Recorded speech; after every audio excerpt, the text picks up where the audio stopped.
Romo Ano kenal betul. Baik, saya adalah orang Sumba, namanya Yohakim Pawa. Kalau orang Bali bilang Pawe, kali tambah H, Pawah. Giginya masih ada. Baik, Romo dan teman-teman Prodiakon, lama sekali saya menolak menjadi Prodiakon. Boleh tanya Pak Thomas. Saya dan Pak Thomas itu mantan Kentungan, Seminari Tinggi Kentungan. Pak Thomas kakak kelas saya. Dia yang terima duluan jadi Prodiakon. Berkali-kali saya diminta Romo Hans dan beberapa Romo, termasuk Pak Thomas, saya tolak terus. Pasti ada alasannya Bapak-bapak. Yang pertama adalah waktu itu saya jadi PNS, apalagi namanya pembimbing masyarakat Katolik. Tentu Bapak Ibu tahu apa kerjaannya. Yang paling berkesan bagi saya ketika di PNS adalah apa yang saya tidak setuju harus setuju. Apa yang saya tahu di pemerintah itu tidak baik, terpaksa saya harus ikut arus. Itu yang menjadi beban saya. Kalau saya terima tugas Prodiakon, itulah yang terjadi. Batin ini tidak tenang, luar biasa. Ketika pensiun pun begitu. Lalu tahun lalu Romo Abel minta supaya Pak Thomas hubungi saya untuk jadi Prodiakon. Saya masih tolak. Tapi dengan usaha yang terus menerus Pak Thomas akhirnya meluluhkan hati saya. Lalu kemudian saya bilang, Romo Abel, Romo kan tahu saya. Iya, saya kenal, saya sudah kenal Pak. Makanya saya minta, apalagi mantan seminari. Wah, parah ini. Lalu sebelum nama saya dicantumkan dalam calon Prodiakon ke Denpasar dibawa ke Bapak Uskup, saya minta, Romo, saya ngomong dengan keluarga dulu. Apakah keluarga saya mengizinkan apa enggak? Jadi besok mau dibawa, malamnya kami berkumpul, cucu, anak, menantu, dan istri. Kami buat badan singkat. Lalu saya tanyakan sama mereka, apakah kalian mau saya jadi Prodiakon? Semua pada diam. Hanya istri yang boleh komentar. Bapak kan mantan seminari, kenapa tidak mau? Kan dulu di seminari waktu jadi frater kan sering di depan juga tuh bagi komuni. Betul Romana ya?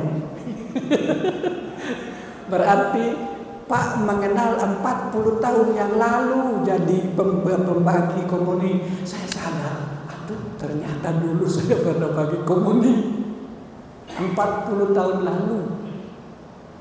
Mungkin lebih ya Pak Thomas ya.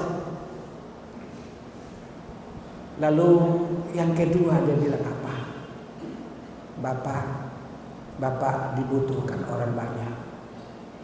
Istri saya mantan orang Protestan dari Belimbing Sari. Sama dengan Romo tadi cerita tentang David Ham itu. Sama sekali tidak mau yang macam begitu. Tapi karena dia jadi istri saya, akhirnya dia mengerti tentang Ekaristi itu apa. Bedanya dengan Kristen, dia tahu Bapak membawa Kristus kepada orang lain. Itu yang kedua. Yang lebih berkesan bagi saya, akhirnya saya terima adalah dia bilang, mungkin Tuhan mengatakan siap-siaplah Pak Yo.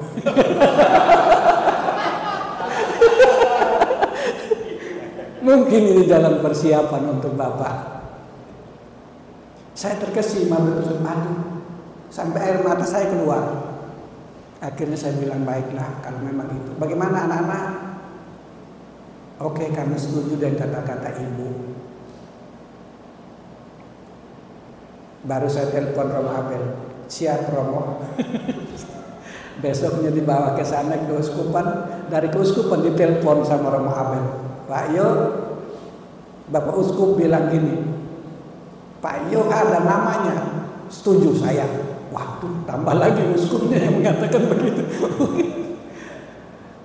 Itu kisahnya kenapa saya menjadi prodiakon lagi.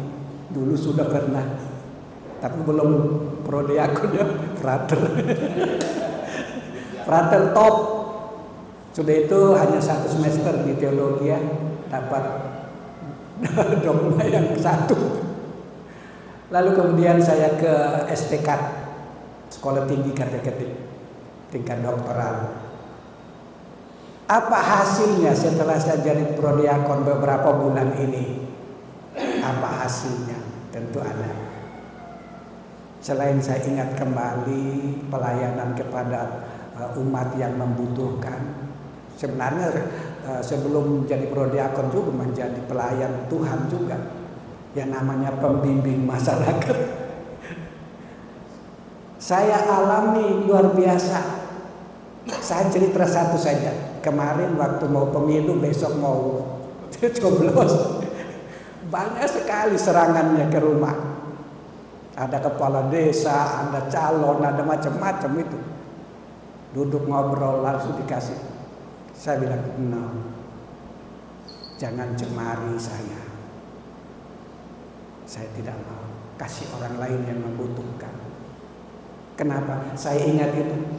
Kalau saya terima ini yang kayak gini, lalu saya maju ke depan umat, tubuh Kristus.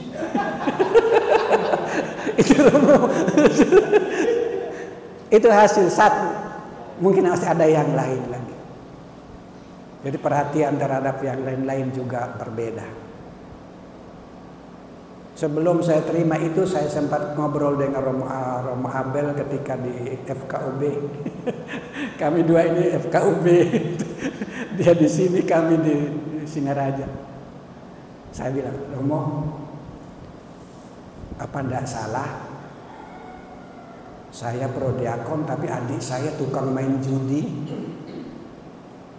Memang adik saya dekat rumah, tapi tiap malam menceki tetangga orang Hindu.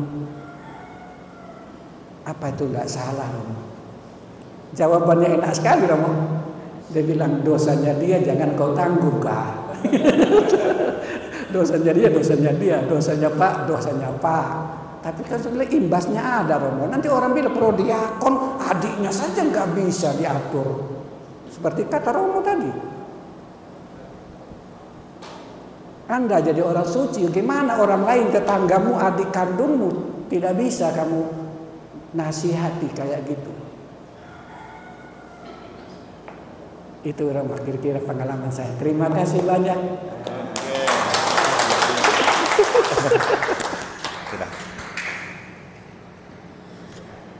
Oke, pasti masih banyak pengalaman kita sesuai dengan keberadaan kita masing-masing, bisa dilanjutkan dengan sharing antara teman-teman prodiakon. Kan ini bukan pertemuan pertama dan terakhir kan? Masih ada lagi waktu, besok-besok kamu saling berbagi cerita. Seperti yang saya bilang, bersyukur kamu prodiakon itu kelompok pertama yang melakukan gereja sinodal, gereja berjalan bersama. Karena walaupun temanya pemimpin pastoral, kan belum sempat para pemimpin fungsionaris pastoral ini duduk bersama untuk berpikir bersama, tapi prodiakon sudah lebih dahulu. Kenapa? Tuhan berpikir untuk menata gereja itu harus mulai dari yang paling dalam. Jadi kamu ini ring 1 sebenarnya. Prodiakon itu ring 1. Kenapa ring 1? Nah, inilah yang kita mau lihat sekarang nih. Bahwa kamu punya posisi itu memang ada di sayap para pastor. Kemudian dari ceritanya Pak Yo tadi itu, beberapa hal yang bisa kita maknai. Pertama, refresh status. Saya rasa ini penting untuk kita sadari. Di dunia ini kita bergulat dengan banyak pengalaman dan status. Tapi coba kita merefresh status kita. Jadi memilih menjadi prodiakon itu untuk merefresh status. Kita angelus dulu.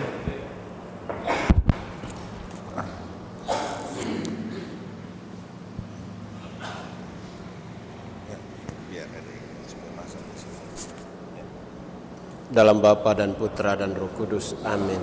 Bunda Maria diberi kabar oleh malaikat Tuhan bahwa yang mengandung dari Roh Kudus. Salam Maria, penuh rahmat Tuhan. Terpujilah engkau di antara wanita, dan terpujilah buah tubuhmu Yesus. Santa Maria, Bunda Allah, doakanlah kami yang berdosa ini, sekarang dan waktu kami mati. Amin. Aku ini hamba Tuhan, terjadilah padaku perkataan. Salam Maria, penuh rahmat Tuhan sertamu. Terpujilah engkau di antara wanita, dan terpujilah buah tubuhmu Yesus. Santa Maria, Bunda Allah, doakanlah kami yang berdosa ini, sekarang dan waktu kami mati. Amin. Sabda Tuhan telah menjadi manusia di antara kita. Salam Maria, penuh rahmat Tuhan sertamu. Terpujilah engkau di antara wanita, dan terpujilah buah tubuhmu Yesus.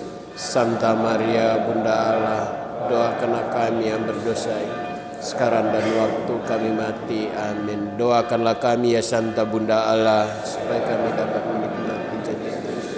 Marilah berdoa. Ya Allah, karena kabar malaikat kami mengetahui bahwa Yesus Kristus Putramu telah menjadi manusia. Kami mohon curahkan rahmat-Mu ke dalam hati kami, supaya berkat sengsara dan salib kami dibawa kepada kebangkitan yang mulia. Sebab Dialah Tuhan dan pengantara kami. Amin. Kemuliaan kepada Bapa, Putra dan Roh Kudus, sekarang selalu dan sepanjang segala abad. Amin.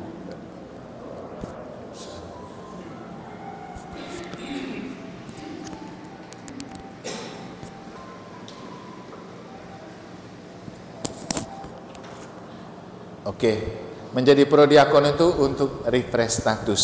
Saya rasa ini penting, menyegarkan kembali status kita. Saya rasa di antara kita teman-teman prodiakon lain juga dengan menjadi prodiakon ada penyegaran baru bagi hidup. Ya, bisa juga kesadaran kita ini kan mengisi waktu tersisa. Kita tidak tahu Tuhan mau panggil kita kapan, kan seperti pengakuannya Pak Yo. Dan itu didukung oleh keluarga. Ini penting. Kenapa kemudian keluarga itu disebut Ecclesia Domestica, gereja rumah tangga, dasar terkecil dari gereja sukses? Karena kesuksesan gereja sangat ditentukan oleh keluarga. Gereja sinodal ini kalau keluarganya sinodal, pasti gereja sinodal. Kalau keluarganya sinodal, KBG-nya sinodal, berarti lingkungan sinodal, paroki sinodal, maka gereja sinodalnya sukses. Tidak bisa kita bicara gereja sinodal kalau keluarganya amburadul. Makanya kami kemarin di penyusunan program, saya kasih tahu sisi keluarga, segera antara April atau Mei buat rekoleksi untuk keluarga dengan judul Keluarga Bangkit dan Bergerak Bersama Mewujudkan Gereja Sinodal Melalui Kepemimpinan Partisipatif. Dari keluarga kita mulai berpikir tentang siapa pemimpin keluarga, siapa pemimpin rumah tangga, siapa pemimpin ekonomi, siapa pemimpin rohani.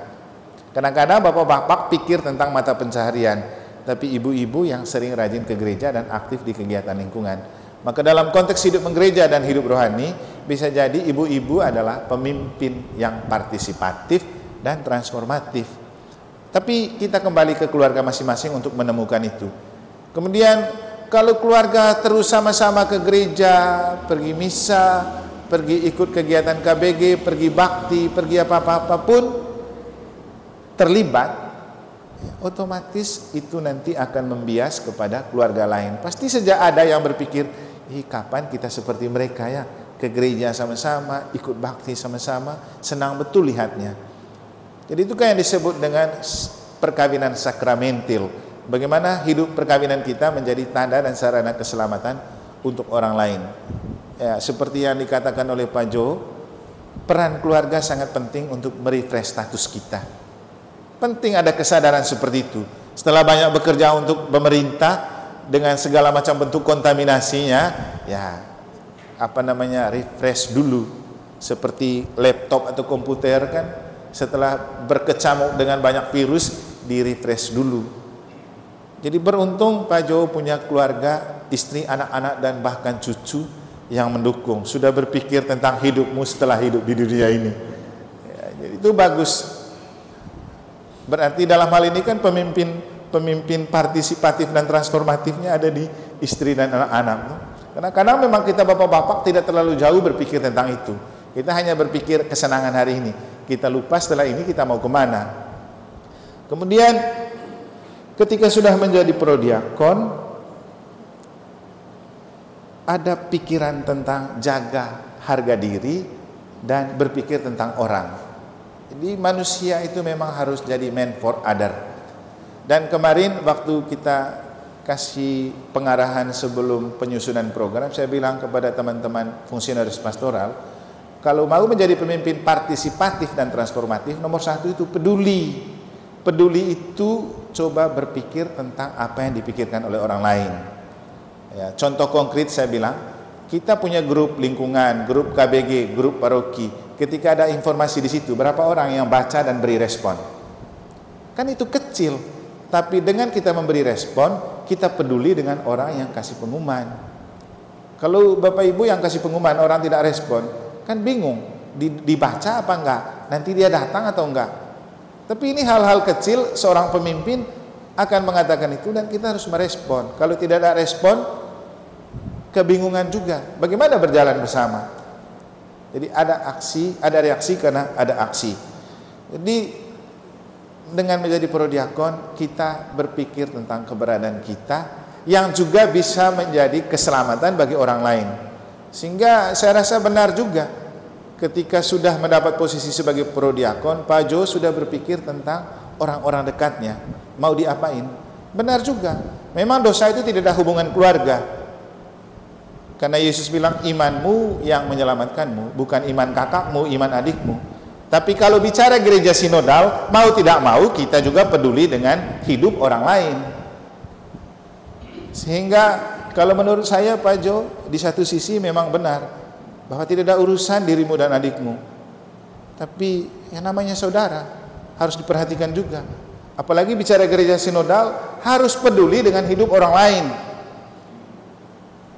Yesus kan sudah otomatis penyelamat, tapi karena dia peduli dengan kita yang perlu dibereskan, makanya dia membereskan. Maka pemikiran seperti itu perlu dibawa dalam doa. Ya, biar sama-sama jaga image kan. Saya juga seperti itu. Ketika saya menjadi imam, ya saya sudah berpikir tentang adik-adik saya untuk kamu juga jaga sikap. Supaya orang tidak bilang ini percuma kakaknya imam.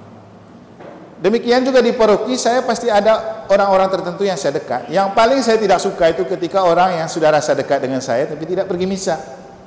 Itu saya paling tidak suka. Atau tidak aktif di kegiatan di gereja. Sehingga dulu saya paling tidak suka lihat orang-orang menggerai di balok, tidak ikut misa dan ikut kegiatan. Karena rasa dekat. Dan pasti saya lebih banyak semprot. Kalau saya rasa orang dekat dan dia tidak ikut, pasti saya semprot. Kenapa? Kepedulian, tidak ingin keselamatan itu cuma kita yang rasakan. Coba dirasakan oleh orang lain. Karena Yesus itu kan datang bukan untuk menyelamatkan dirinya, untuk menyelamatkan orang. Kita pun jadi prodiakon, kan membagi hosti itu kan menyelamatkan orang. Ya, tidak hanya di gereja, di luar gereja pun kita bisa lanjutkan dengan ajakan-ajakan seperti itu. Jadi Pak Jo sama yang lain, kalau ditanyakan kepada saya akan menjawab, memang dosa itu urusan pribadi, tapi peduli dengan orang lain untuk diselamatkan itu juga jauh lebih mulia. Karena untuk itulah kita menjadi rekan kerja Allah untuk membantu menyelamatkan orang lain sejauh dapat, sambil membiarkan Tuhan menjadikan apa yang Tuhan mau, bukan apa yang kita mau. Jadi kalau tidak ada kepedulian dengan hidup sesama, kita bukanlah seorang nabi dan kita tidak sakramentil. Nabi itu kan dia bicara tentang orang punya kehidupan, apa yang perlu diperbaiki, dan itu tugas kita, berbicara tentang apa yang perlu untuk perbaikan orang. Walaupun orang menganggap ngapain kau urus saya, nggak apa-apa. Kata Santo Paulus, baik atau tidak baik waktunya, wartakanlah Injil, terus melakukan kebaikan. Toh apapun yang kita lakukan, Tuhan pasti tidak pernah menutup mata, sehingga pelayanan kita itu sebuah investasi untuk masuk surga. Nanti ada juga di bagiannya saya katakan, Kita itu bekerja sekarang bukan hanya untuk menyelamatkan orang, tapi menginvestasi surga. Ketika Yesus mengutus para murid, mereka sukses menaklukkan setan, menyembuhkan orang sakit. Mereka pulang dan mereka bilang apa kepada Yesus? Guru, kami sudah sukses mengalahkan setan, menyembuhkan orang sakit. Terus Yesus bilang apa? Ya, bersyukurlah kalau kamu sukses. Tapi bersyukurlah karena dengan itu namamu terdaftar di surga. Kita jadi prodiakon, ini bukan hanya melayani, tapi dengan jadi prodiakon, nama sudah terdaftar di surga. Ini pernah jadi prodiakon ini Pak Joakim nih ya. Ya sudah, kau cepat-cepat masuk nak. Gitu. Jangan kan prodiakon jadi kaling saja nih, Pak Markus mereka itu. Kau pernah jadi kaling. Ada maling lagi, mantan kaling seperti Pak Heri mereka itu. Sudah terdaftar namanya.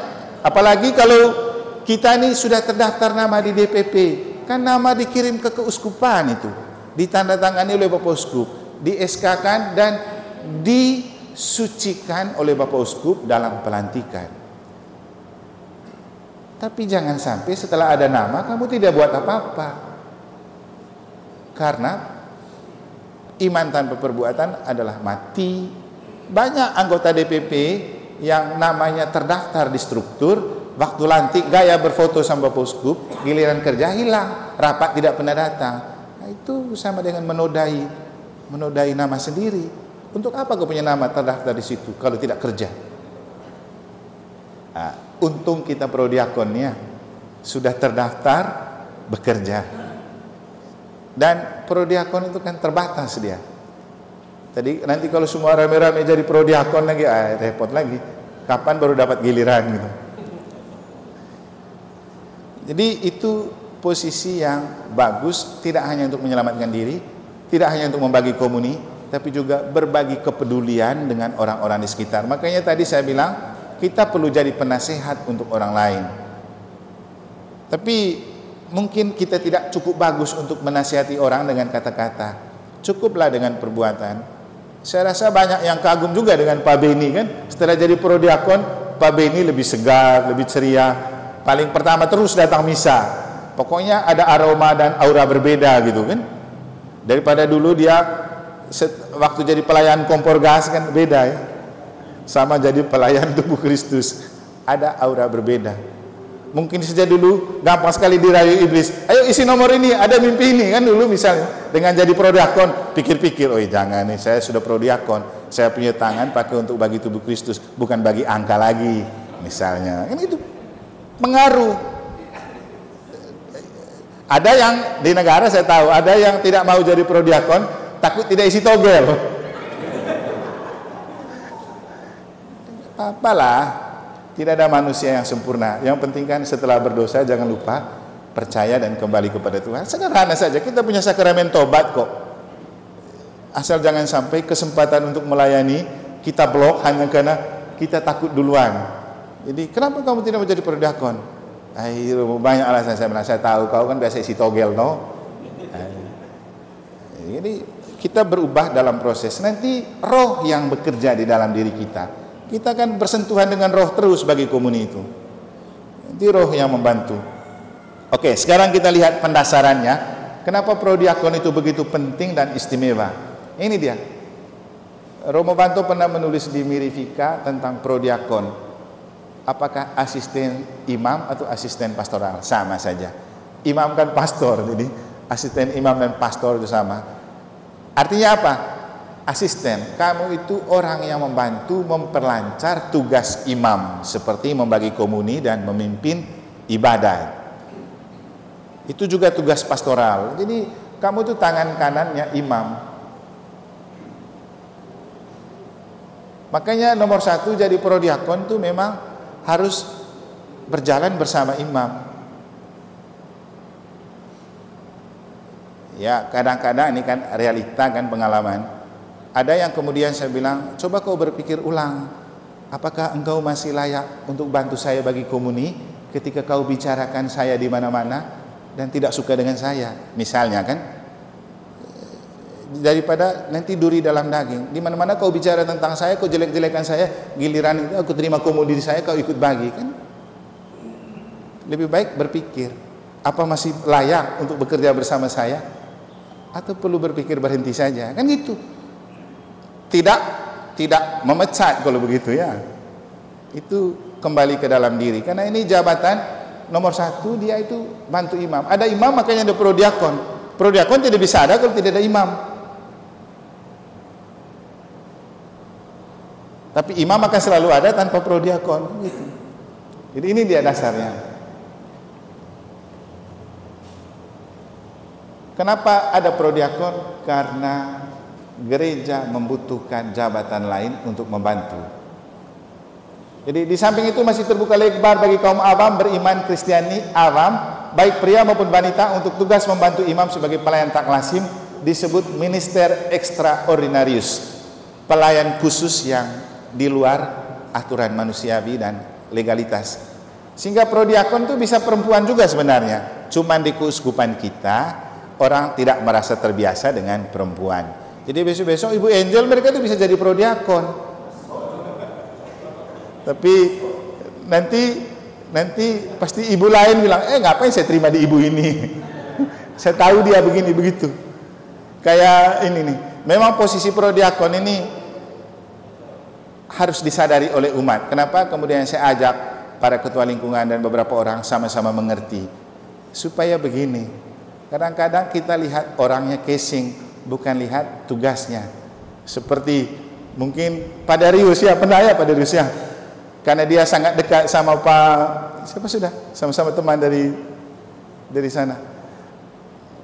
Pak siapa kita di Palasari ini? Hah? Yang dimaksud sendiri ini dulu nih. Pak siapa? Teman kita dari timur nih, dari Bejawa juga di Palasari. Pak Simon. Kan teman baik sama Pak Darius. Jadi giliran Pak Darius bagi komuni sebagai prodiakon, sebelum dia teriak, langsung kau. Karena teman tadi. Begitu langsung kau. Mungkin juga di sini kayak di sini Franz Perik bagi komuni karena prodiakon. Tiba-tiba nanti datang mungkin mereka Darius bilang, ini kuat omong porno nih prodiakon ini gitu. Jadi kadang-kadang memang begitu. Tapi kan kita perlu melihat dari sisi rohani bahwa manusiawi kita memang tidak terlepas dari hal-hal seperti itu. Saya sering ke Balut, mereka selalu ejek ini prodiakon. Woi Bapak Bro, jangan terlalu banyak omong porno, kamu itu prodiakon. Itu mereka bilang. Kapan kita bisa melayani, kapan kita tidak. Jadi yang paling penting ini, status kita itu jelas. Kita itu dipercayakan oleh Tuhan melalui gereja untuk menjadi minister extraordinarius, pelayan luar biasa namanya. Tuh. Dengan penyerahan tugas lewat pemberkatan liturgis atau penugasan sementara, namanya bandingkan ministeria quedam.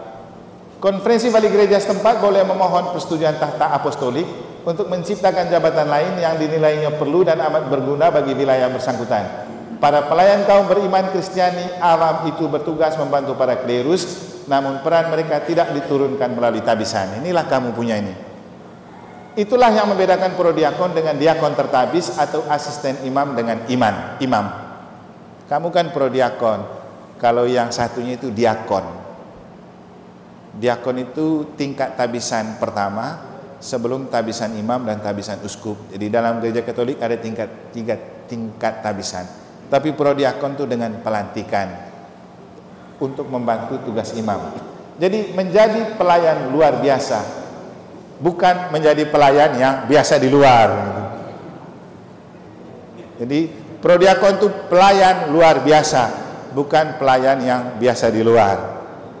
Artinya bagi komuni di luar sana rajin, di gereja tidak pernah bagi komuni, kan gitu. Nah, tugas pokok para prodiakon ya seperti ini, tugas pokok kamu. Pelayan khusus untuk menerimakan komuni kudus. Jadi ini ada dasarnya. Dokumen Imen Saya Caritatis ini. Jadi pokoknya intinya kamu menjalankan tugas ini karena direstui dan legal oleh gereja dan ada dokumen khusus dalam gereja yang memperkenankan itu. Jadi legal gitu. Membantu imam dalam bidang liturgi selain pelayan seperti untuk menerimakan komuni kudus bagi komuni seperti ini, juga untuk pelayanan khusus untuk pemakaman seperti ini.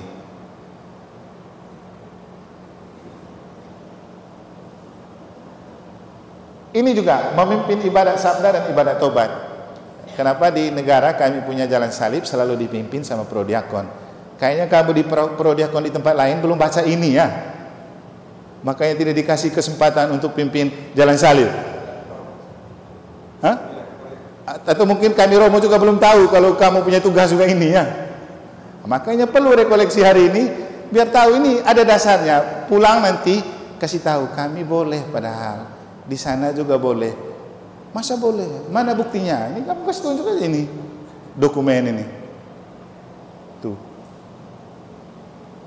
Jadi ibadat di sini ada 3 macam. Ibadat sabda menjelang hari raya, ibadat tobat dalam masa Advent, Prapaskah, ibadat sabda hari Minggu tanpa imam, dan dalam pada pedoman umumnya dikatakan tentang penugasan ini kepada kaum awam pria maupun wanita atas dasar pembaptisan dan krisma. Cara hidup mereka hendaknya selaras dengan Injil. Tadi yang kita dianggap jaga image tadi itu. Nah, catatan khusus untuk para imam dan prodiakon serta umat. Makanya ada umat di sini kan. Itu jabatan pelengkap. Jabatan prodiakon itu jabatan pelengkap. Perlu mendapat perhatian bagi para imam bahwa jabatan prodiakon, asisten imam atau asisten pastoral hanya pelengkap, bukan pokok. Jangan gara-gara jadi prodiakon kamu lupa urus istri dan urus anak. Lupa kerja, tetap bekerja seperti biasa. Ini bukan pekerjaan utama. Yang jadi pekerja utama dan pokok itu kami para imam. Tugas kami memang begitu. Tugas pokok ada dalam diri imam nih, kanon 900. Kamu ada di kanon itu. Sehingga tugas prodiakon atau asisten imam jangan dipergunakan untuk menurunkan, mereduksi pelayanan asli dari para imam. Sedemikian rupa sehingga para imam lalai dalam merayakan Ekaristi bersama umat yang menjadi tanggung jawab mereka, ataupun melakukan karitas pastoral dalam karya di saat umat membutuhkan kehadiran seorang imam, seperti dalam saat umat sakit atau pembaptisan anak-anak atau perayaan perkawinan atau pemakaman orang meninggal. Maksudnya begini, jangan sampai kami para imam karena sudah banyak prodiakon, sedikit-sedikit kan ada prodiakon gitu. Kalau kami di negara bagi, kalau ada orang meninggal misa di gerejanya saya misakan, nanti di pemakamannya prodiakon, biar sama-sama kerja. Atau kalau mereka misa di rumah, misa requiem ya Romo, nanti misa hari kedua, ketiga itu tergantung keluarganya mau butuh misa atau tidak. Kalau tidak ada prodiakon. Juga kemudian umat perlu memahami bahwa apapun yang dilakukan oleh prodiakon atas restu pastor atau imam. Tidak bisa kamu buat sendiri tanpa restu imam. Misalnya, saya tidak tahu tiba-tiba kamu sudah pergi bawa komuni kemana-mana gitu. Tetap sepengetahuan saya. Kemudian, lucu juga di negara pernah, hanya karena umat tidak paham kan, ada orang sakit, tiba-tiba mereka telepon prodiakon kasih minyak suci. Ini kalau prodiakon juga tidak tahu, dia bisa ambil saja minyak pergi bawa urap. Jadi itulah maksud dari ini. Jadi kami imam harus tetap menjalankan tugas yang memang harus dilakukan oleh seorang imam, tapi prodiakon membantu ketika imam merasa butuh untuk dibantu.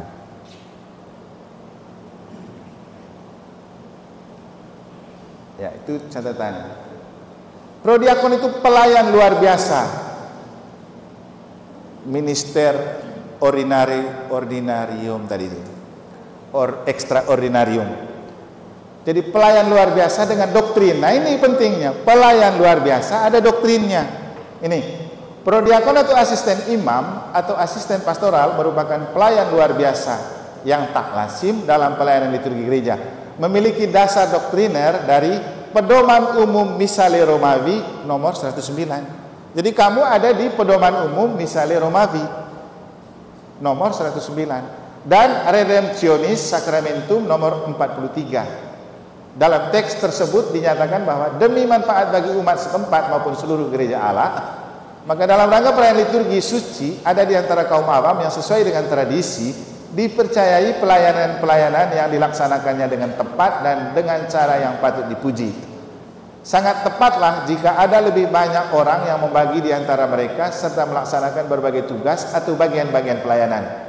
Menarik bahwa dari pelbagai sebutan pelayanan awam tersebut memiliki banyak makna seperti prodiakon, pro untuk, ganti, dan diakon klerus. Jadi untuk gantikan klerus, makanya disebut asisten imam, pembantu imam, bukan imam pembantu prodiakon. Asisten pastoral, pembantu petugas pastoral. Jadi prodiakon ini dia langsung dari imam. Nah, beda kalau seksi-seksi dalam fungsionaris pastoral, tidak langsung melalui ketua bidang. Dan prodiakon berhubungan dengan langsung pelayanan sakramen, sedangkan fungsionaris pastoral berhubungan dengan karya pastoral yang ada di program-program. Makanya tadi saya bilang kamu itu posisi yang spesial, langsung dekat dengan imam. Gara-gara itu kadang-kadang kamu dilihat penampilannya lebih imam daripada romo. Nanti kalau ada tamu datang lihat Pak Jomadi, orang bisa manggil romo, karena dia bisa lebih romo dari romo.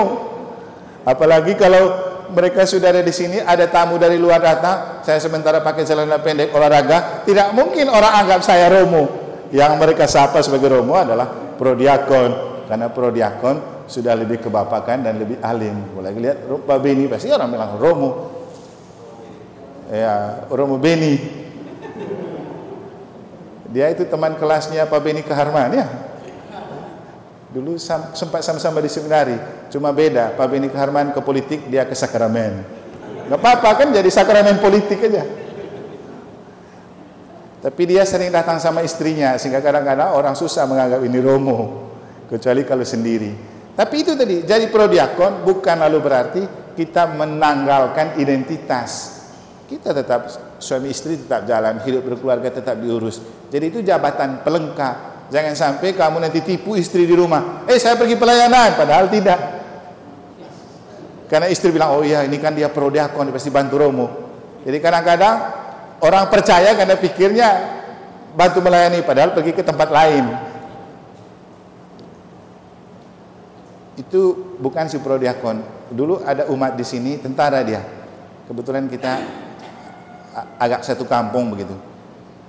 Dia itu keluar terus dari rumah dan dia bilang sama istrinya, saya pergi ke pastoran, pergi ngobrol sama romo, main-main sama romo. Kebetulan di sini juga ada satu anak yang sering di sini. Begitu istrinya telepon, di sana ada bapak. Bapak mana? Padahal dia selalu memanfaatkan romo untuk dia pergi ke tempat lain. Tapi dia bukan prodiakon, jadi wajarlah. Tapi kalau prodiakon jangan begitu, tidak wajar. Pikirnya pergi ketemu romo, tanya nanti saya bagi komuni di mana, tahu-tahu pergi ketemu temannya biasa isi togel lalu cakar mimpi. Nah, kalau di kitab suci identitas jati diri prodiakon itu ada di sini. 1 Petrus, Injil Matius. Nanti saya bagi sejebahan lah kalau mau tahu baca-baca di kitab suci.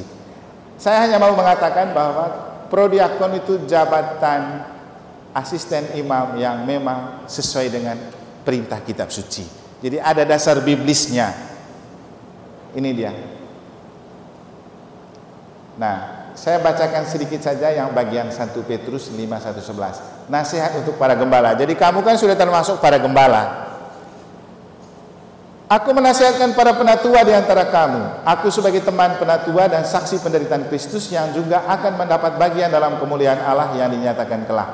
Gembalakanlah kawanan domba Allah yang ada padamu, jangan dengan paksa tetapi dengan sukarela, sesuai dengan kehendak Allah, dan jangan karena mau mencari keuntungan tapi dengan pengabdian diri. Ini ajakan untuk kita. Apalagi kita yang di paroki 1 Petrus ini kan 1 Petrus yang ngomong nih. Janganlah kamu berbuat seolah-olah kamu mau memerintah atas mereka yang dipercayakan kepadamu, tetapi hendaklah kamu menjadi teladan bagi kawanan domba itu. Kan sharing-sharing tadi sudah cukup untuk mengatakan itu. Maka kamu apabila gembala agung datang, kamu akan menerima mahkota kemuliaan yang tidak dapat layu. Nah itu tadi yang Pak Jo bilang, ya kita usia begini pikir OTW kematian, sudah. Kita itu sedang on the way di kuburan. Makanya yang tua-tua ini berdoa supaya cepat bangun itu pagar kuburan, supaya kalau mati sudah di dalam kuburan yang bagus kan itu. Jadi ini target kita, mahkota kemuliaan yang tidak dapat layu.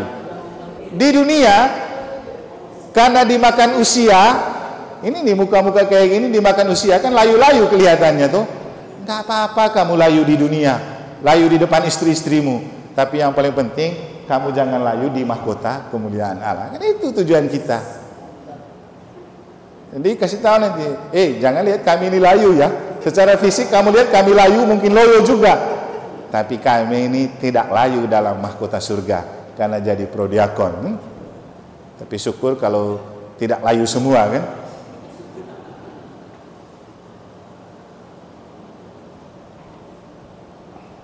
Demikianlah juga kamu, hai orang-orang muda, tunduklah kepada orang-orang tua. Nah, ini tidak ada orang muda ini. Pak Frans Perik masih muda dalam kalangan para diakon kan. Tunduklah kepada yang sudah tua nih, bro diakon nih. Nah itu kepada Pak Stef, Pak Nurpe mereka. Mas Heri kan boleh menantunya Pak Nurpe, tapi kan calon prodiakon juga. Gitu. Tunduk kepada Pak Nurpe karena prodiakon, bukan karena mertua atau mantu gitu. Tapi dia lebih banyak tunduk karena takut sama mertua sebenarnya. Tapi karena mertuanya prodiakon, lebih takut lagi dia karena takut secara rohani. Macam sekarang dia tidak mungkin tidak datang. Kalau mertuanya bilang, ikut, pasti dia ikut. Tapi ini hidup sesuai dengan kitab suci. Cocok dengan kata kitab suci. Jadi bukan, walaupun sepintas kesannya karena takut sama orang tua, tapi kita sedang menghidupkan kitab suci yang memang sudah tertulis di 1 Petrus bab 5. Dan kamu semua rendahkanlah dirimu seorang terhadap yang lain. Allah menentang orang yang congkak tetapi mengasihani orang yang rendah hati. Kan ini bagian awal tadi kita bercerita tentang orang Farisi yang berdoa dengan congkak di hadapan Allah karena menganggap diri benar. Jadi dosa pertama yang paling besar adalah burung merah. Kita menjadi orang yang angkuh dan sombong. Banyak orang angkuh dan sombong, hidupnya tidak bahagia. Maka jadi prodiakon itu membantu kita untuk meminimalisir rasa angkuh dan sombong. Ya, prinsipnya kalau kata Santo Paulus itu, kita cumanlah hamba yang tidak berguna, tetapi Allah pakai untuk membuat kita berguna. Paulus kan mantan preman, jadi dia menemukan dirinya seperti itu. Dan yang paling penting gini, Allah itu mengasihani orang yang rendah hati. Kita jadi prodiakon untuk kita memformat diri rendah hati. Ya, tadi pengalaman-pengalaman itu sudah cukup karena sudah jadi prodiakon, berpikir ulang tentang cara membawa dan menempatkan diri. Karena itu rendahkanlah dirimu di bawah tangan Tuhan yang kuat supaya kamu ditinggikannya pada waktunya. Serahkanlah segala kekhawatiranmu kepadanya sebab Ia yang memelihara kamu. Sadarlah dan berjaga-jagalah. Lawanmu si iblis berjalan keliling sama seperti singa yang mengaum-ngaum dan mencari orang yang dapat ditelannya. Lawanlah dia dengan iman yang teguh, sebab kamu tahu bahwa semua saudaramu di seluruh dunia menanggung penderitaan yang sama. Dan Allah sumber segala kasih karunia, yang telah memanggil kamu dalam Kristus kepada kemuliaannya yang kekal, akan melengkapi, meneguhkan, menguatkan, dan mengokohkan kamu sesudah kamu menderita seketika lamanya. Ialah yang empunya kuasa sampai selama-lamanya. Amin. Nah, kesimpulannya, prodiakon dalam pelayanan gereja itu bersatu bersama-sama memecahkan roti dan membagikan roti itu dalam Ekaristi. Inilah misi kita yang utama, berbagi Kristus kepada sesama. Jadi kalau kita bicara gereja sinodal kan ada 3 hal penting di situ: persekutuan, partisipasi, misi. Yang paling penting adalah misi. Kita bersekutu untuk melanjutkan misi Tuhan. Kita berpartisipasi untuk mengambil bagian dalam misi Tuhan. Seperti apa misi Tuhan? Itu nanti direkoleksi yang lain tentang kepemimpinan yang partisipatif dan transformatif. Nah, kita tetap fokus pada prodiakon. Jadi ini kesimpulannya. Karena kita itu sebagai tangan kanan Allah untuk membantu pastor bersama-sama memecahkan dan membagikan roti melalui Ekaristi, maka hati harus dijaga. Hati sebagai pusat pelayanan, layani dengan hati, seperti moto Uskup Ruteng, Omnia in Caritate, lakukanlah apapun dalam kasih, termasuk pelayanan-pelayanan kita sebagai prodiakon. Jalani dengan tulus, tanpa menggerutu, tanpa mengeluh. Tuhan pasti akan membalas. Nah, melayani dengan hati itu mungkin video ini bisa menjadi inspirasi. Kita tahu harimau itu binatang yang ganas, yang selalu melihat apapun yang kecil dan empuk di hadapan dia, pasti dia libas karena itu makanan yang empuk. Tapi ini jenis harimau yang berbeda. Coba kita lihat sejenak. Sangat inspiratif untuk mengatakan kepada kita, don't judge a book by its cover, karena ada bahasa begitu. Jangan menilai seseorang dari sampulnya. Boleh wajah kita sangar, penampilan kita serem dan katos, yang penting hati kita lembut dan mulia. Jadi boleh kita tampang seperti harimau, yang penting berhati anak domba. Jangan sampai tampang anak domba tapi berhati harimau. Tahu maksudnya kan? Kelihatannya lembut tapi bahaya sekali. Di belakang kita dia menghancurkan dan merusak kita. Itu orang yang tidak punya hati. Nah, jadi untuk kita nggak apa-apa kita bertampang harimau, yang penting berhati anak domba. Jangan sampai bertampang anak domba tapi berhati harimau. Jelas artinya kan? Yang kedua, ada sebuah kata-kata menarik di bagian akhir, yaitu jangan hanya berpikir dan bekerja untuk memenuhi isi perut. Cobalah juga bekerja dan berpikir untuk memenuhi isi hati. Ya, kita memang kebutuhan perut paling tinggi, tapi kita tidak merasa bahwa sumber kebahagiaan itu bukan pada kekenyangan perut, tapi pada kondisi hati yang tenang. Hati tenang pasti bahagia, perut kenyang belum tentu bahagia kan? Jadi prodiakon itu memang tidak untuk mengisi perut, karena tidak ada pendapatannya kan? Tapi saya rasa kalau kita bahagia, kita makan apa adanya pun tetap enak. Daripada hati tidak bahagia, makanan boleh enak tapi tidak dirasakan enak juga kan? Jadi memelihara hati itu penting. Maka untuk kita, mari kembali ke hati dan jadikan hati sebagai pusat pelayanan. Omnia in Caritate, lakukan apapun dengan hati, dengan kasih. Nah, di sini sebenarnya ada hal yang bisa kita buat untuk mendalami ada apa dengan hati kita, apa hubungannya dengan hati sebagai kebun binatang, apa itu hati sebagai bait Allah. Paling penting, kita semua pasti ada bahaya jatuh dalam kegelapan hati, dan hati menjadi kebun binatang, tempat di mana 7 dosa pokok itu menghuni hati. Kalau 7 dosa pokok menghuni hati, hati kita sedang gelap, butuh diterangi. Nah, ini 7 dosa pokok.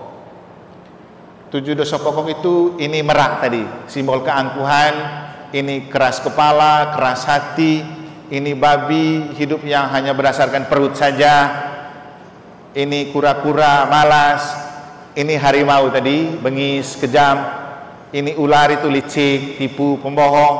Nah, ini apa ini? Anjing. Apa itu? Serigala. Ya. 7 dosa pokok dilambangkan oleh 7 binatang seperti ini. Kalau 7 dosa pokok atau binatang ini ada di hati, maka ini komdamnya, setan. Dan dia cungkil mata hati kita untuk keluar, lalu dia yang menguasai hati, kegelapan atau setan. Nah, padahal hati itu bait Allah. Hati itu bait Allah, tempat di mana Tuhan tinggal di hati kita, di dalam diri kita. Nah, kalau sudah setan yang ada di hati, bagaimana supaya Allah merebut kembali hati kita? Itulah rekoleksi, untuk merebut kembali hati di dalam tangan Allah. Maka kita perlu menciptakan manusia baru, hidup dalam kuasa Roh Kudus, dengan merebut kembali hati kita, melemparkan setan-setan dengan segala antek-anteknya itu keluar. Supaya hati kita dihuni oleh Tuhan, sabda Allah, burung merpati, Roh Kudus, kan beda terangnya. Nah, ini beda dengan ini. Ini hati kita gelap, di seputar kita terang. Kalau hati gelap kan mau terang bagaimanapun di sekitar kita tidak ada pengaruhnya. Tapi kalau di sekitar kita boleh dunianya gelap, kalau hatinya terang, nanti dia akan menerangi kegelapan itu. Itulah pentingnya jaga hati. Nah, hati seperti apa? Itu ada Galatia 5:2-27. Di situ bicara tentang Roh Kudus dengan ketujuh karunia-Nya. Kasih, sukacita, damai sejahtera, kelemah lembutan, pengampunan, penguasaan diri. Kan gitu, buah-buah roh. Jadi 7 dosa pokok dilawan dengan mengisi 7 buah roh. Makanya kita perlu jaga hidup rohani. Nah, kalau Tuhan merebut kembali hati kita, maka pusat hidup lalu dijadikan pada Kristus. Jadi Kristus adalah pusat hidup kita. Dia mau berputar kemanapun, tetap pusatnya sama. Seperti roda ban kendaraan, motor atau mobil, rodanya berputar, tapi dia punya asnya itu tetap di tempat. Mau dia berputar kemana, ditentukan oleh asnya. Nah, kalau hidup kita dijadikan, atau Kristus dijadikan as hidup kita, maka mau berputar bagaimanapun roda kehidupan kita, tidak akan pernah membuat kita salah jalan dan jatuh ke dalam jurang, karena ini pusatnya, Yesus. Nah, prodiakon punya tugas untuk membagi pusat roda kehidupan manusia dan umat lewat tubuh Kristus yang dibagi dalam pelayanan sakramen. Maka itulah yang membuat kita sangat istimewa. Maka hati modal utama bagi mewujudkan gereja sinodal melalui kepemimpinan partisipatif dan transformatif. Maka pesan Nabi Yoel dalam Rabu Abu itu, misa pertama masa Prapaskah itu, koyakan hatimu, bukan pakaianmu. Penting mengoyakkan hati, karena di mana hartamu berada, di sana juga hatimu berada. Kalau Tuhan atau Yesus dijadikan harta istimewa di hati kita, maka dimanapun hati kita berada, di sini juga Yesus berada. Jadikan umat dan pelayanan kepada mereka sebagai harta istimewa yang selalu ada di hati kita. Pelayanan-pelayanan kita jadi harta istimewa yang selalu ada di hati kita, agar menciptakan kenangan indah dalam hidup di dunia ini, dan terutama kelak nama terdaftar di surga. Ini ada di kitab suci juga, seperti cerita saya tadi. Jadi kalau kita sekarang jadi prodiakon, melayani, jangankan oleh orang sehat, orang sakit, yang sakit di rumah yang kita bawa komuni, mereka kan tidak ada kerja lain kecuali berdoa, dan kita adalah orang yang juga mereka doakan. Gitu. Kita yang melayani oleh orang sehat dan keluarga, karena sering melayani, pasti dikenang. Wih, kalau kita sakit, wih, siapa itu? Padahal, wih, dia sering bawa komuni ke rumah untuk orang tua atau untuk suami, untuk apa? Pasti dikenang. Jadi kita itu dikenang karena perbuatan baik dan pelayanan.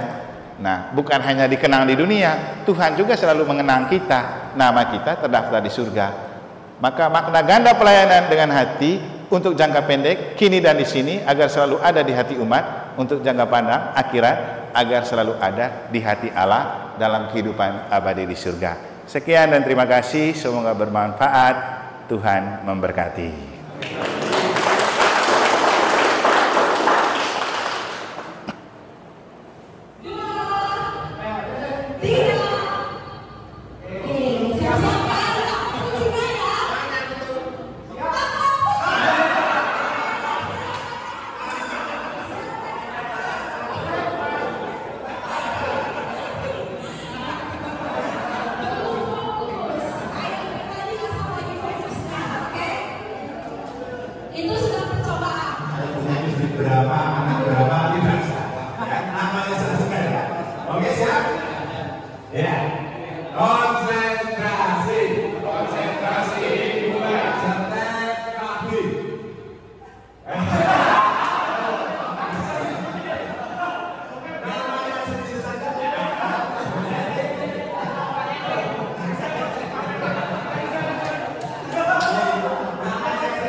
Konsentrasi.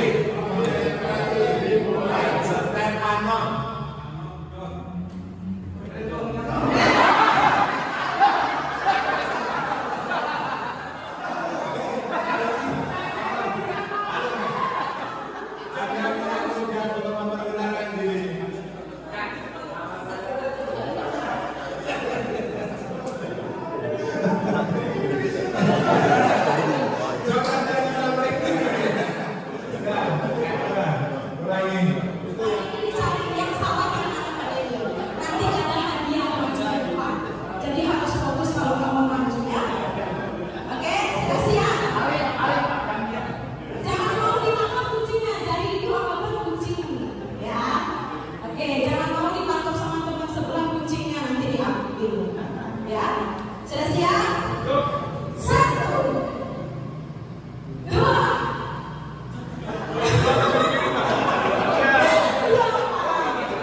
sharing dari yang 5 tahun yang lama.